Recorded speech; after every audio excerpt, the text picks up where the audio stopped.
This is Lead with Confidence Now, the podcast dedicated to helping you grow your confidence and live your best life.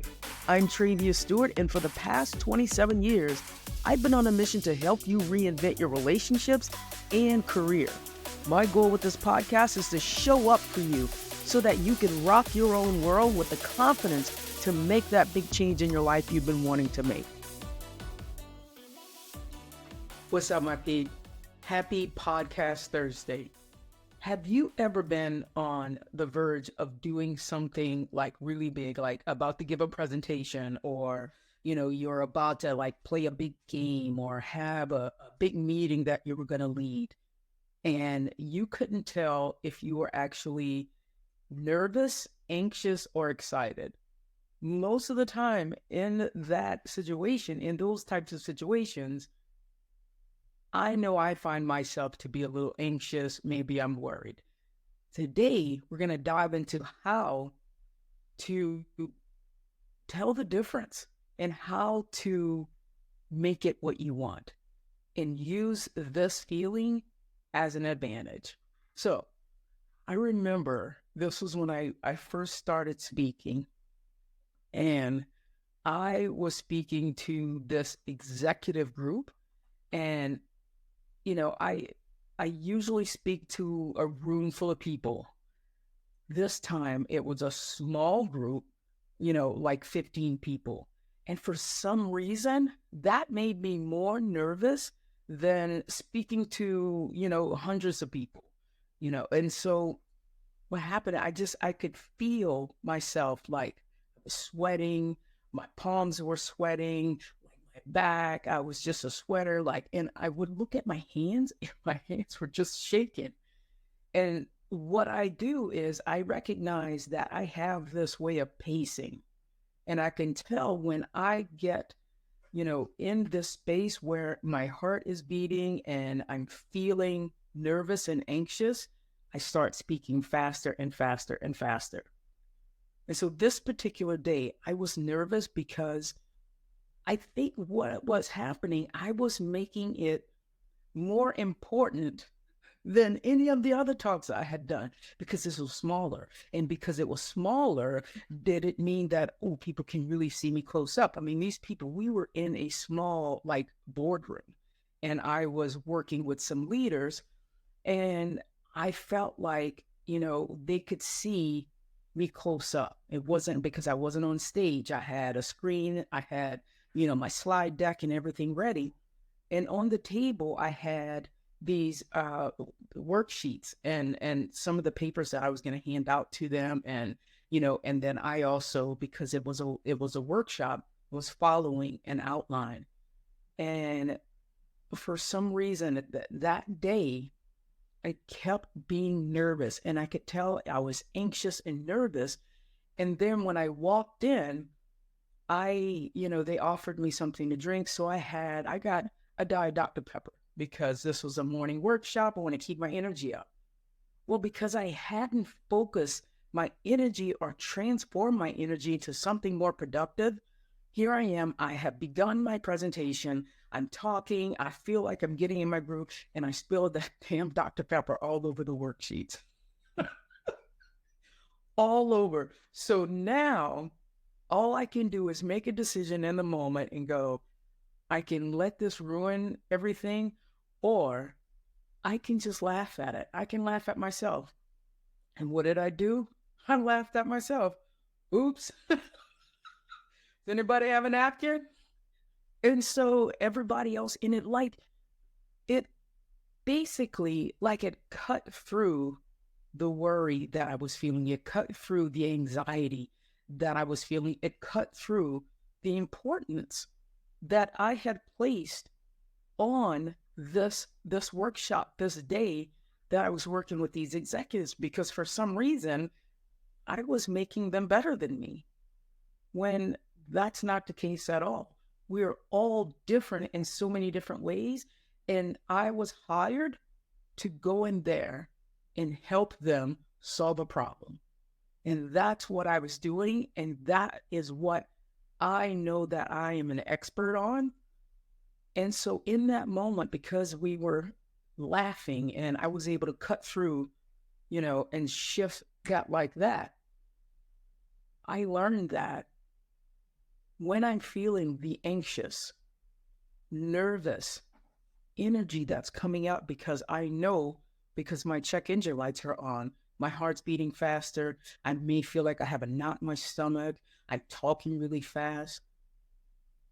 There are moments where I need to just pause, because we can take that moment and direct it and reframe it to our advantage. So the point is of that story is I learned a long time ago that anxiety and excitement, they feel like incredibly similar, because both of these emotions activate the same responses in our bodies. I've noticed when I'm excited, I'm about to do something, same thing. I'm sweating, I'm talking fast. All the things that happen, it's the meaning that I'm attaching to it that makes it, labels it as anxiety or worry or nervousness. Because, yeah, in both instances, my heart races, my palm sweats.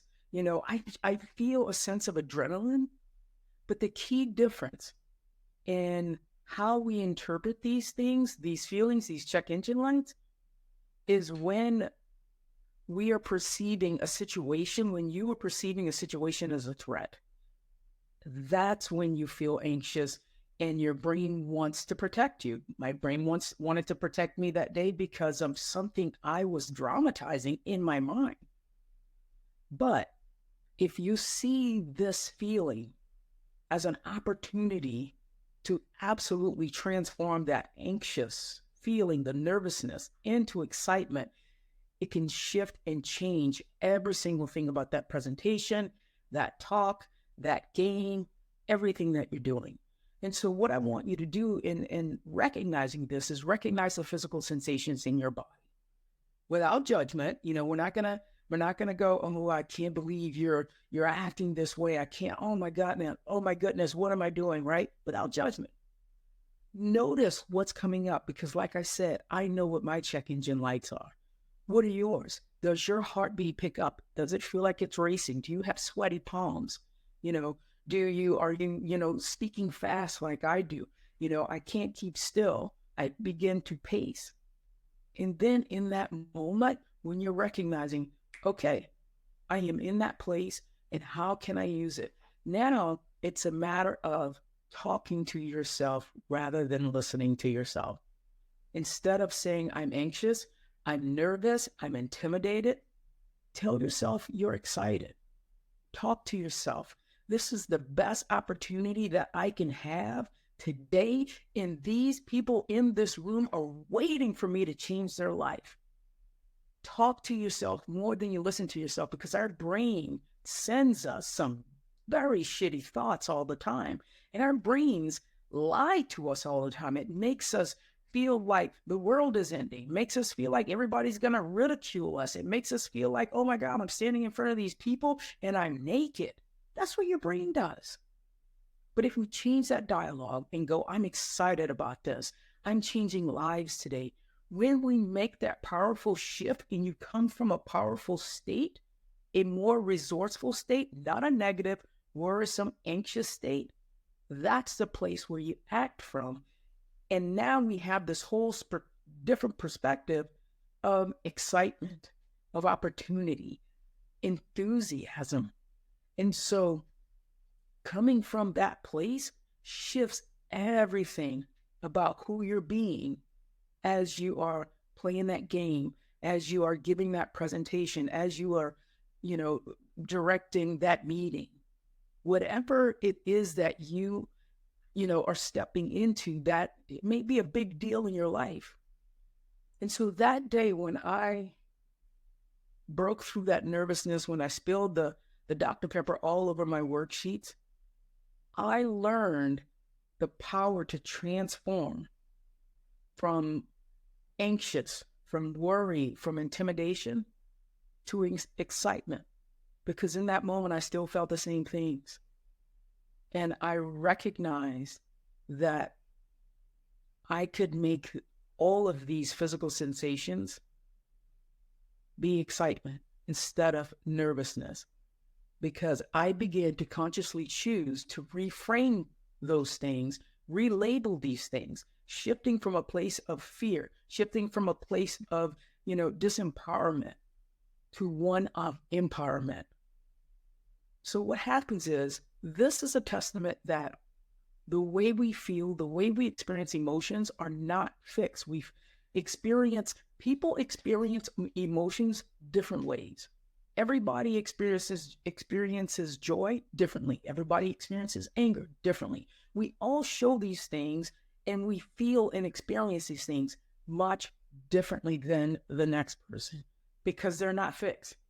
So it's how we interpret these physical sensations in our bodies, because what shows up in the mind in a thought has already shown up in your body. Your body tells you how you're feeling before you can even focus on that thought. And so another point that I really want to hit home is the importance of reinforcing to be mindful of what your brain is telling you and what you're making things mean. The way we talk to ourselves in moments of pressure, in moments of big meetings, in moments of stress, can either hold us back or propel us forward. And all I want you to do is begin to recognize that narrative and then change it from I'm feeling anxious because whatever comes after I am, that's what you are declaring that you are. So instead of being anxious, you're excited, you're embracing, you're ready. By doing this, you can create a more positive and proactive mindset, and it helps you to come from a more resourceful state in your body. That way you can operate on a scale of 10, right? Instead of like a 2 because the nervousness and the worry has pulled you down. This helps us to be able to face challenges with courage, a whole lot more courage and enthusiasm. And so I've shared with you before that there are times when we're flying, like I'm telling you, like I don't think there's ever been one time that we flew into Denver, Colorado, and it didn't feel like, oh my goodness, what is happening with the plane? The plane felt like it was dropping, like we're at Disneyland or Six Flags or something. And in that moment, I remind myself that this happens before. I am used to this. And you know what? I'm at Disneyland. I'm at Six Flags. This is like, woo, I'm on a roller coaster. And so it takes the edge off. These are just small changes in your mindset that can actually lead to significant shifts in your behavior and your outcomes and how you show up. And I just wanted to talk about this to remind you that you have more control over your emotional experiences than you think.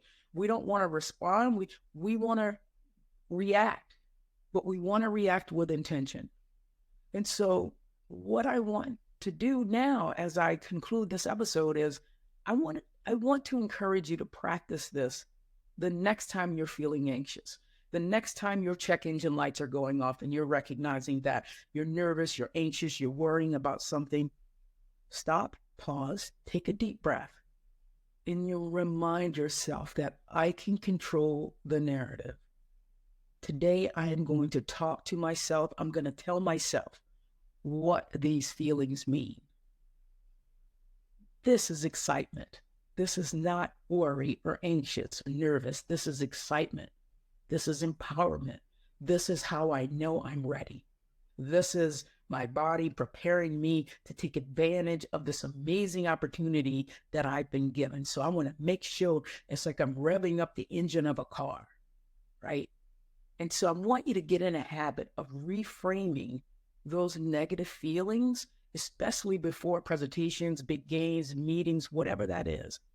And I want you to notice the difference in how you feel, but also in how you show up at work, in your relationships, just in general. So whenever you feel the rush of anxiety, pause and just reframe it.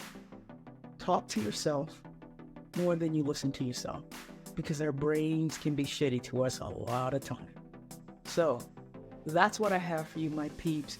I would love to hear how you use this in your life, in your relationships, in that next meeting or that next presentation, and share with me how it went. All right, my peeps, we'll talk next week.